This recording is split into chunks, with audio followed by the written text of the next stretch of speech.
په خوست ولایت کې په لومړي ځل د ځوانانو راډیو په نوښت د یو لړ ځانګړو مراسمو په ترڅ کې د زون په کچه فوټسال سیالۍ پیل شوې. د غوروي یادو سیالیو کې د خوست، پکتیا، پکتیکا او لوګر ترمنځ لوبې وشوې چې لومړۍ لوبه د خوست او پکتیکا ترمنځ ترسره شوه. د مسؤلینو په خبره له یادو سیالیو نه اساسي موخه د فوټسال لوبې ته پیاوړتیا ورکول دي.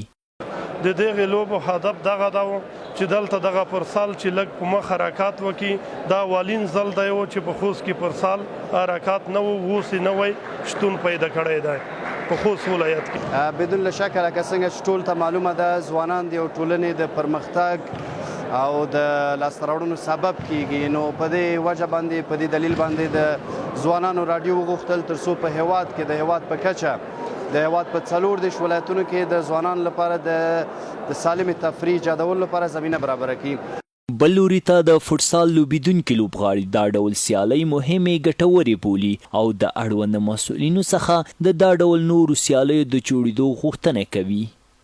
از کمیته فوتسال کنیم که این بازی‌ها را بر ما برگزار میکنند.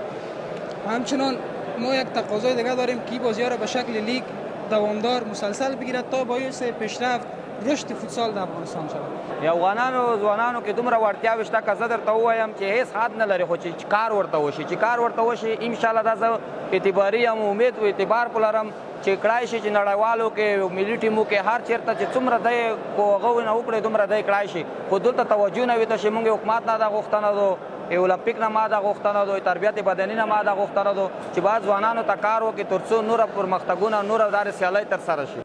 د یادولو وړ ده چې د افغانستان کرکټ ملي ټیم څخه وروسته فوټسال ملي لوبډله دویمه هغه ده چې نړیوالو سیالیو ته یې لار وموندله. هممهاله بیا دا لومړی ځل دی چې په خوست ولایت کې د فوټسال سیالۍ پیلیږي.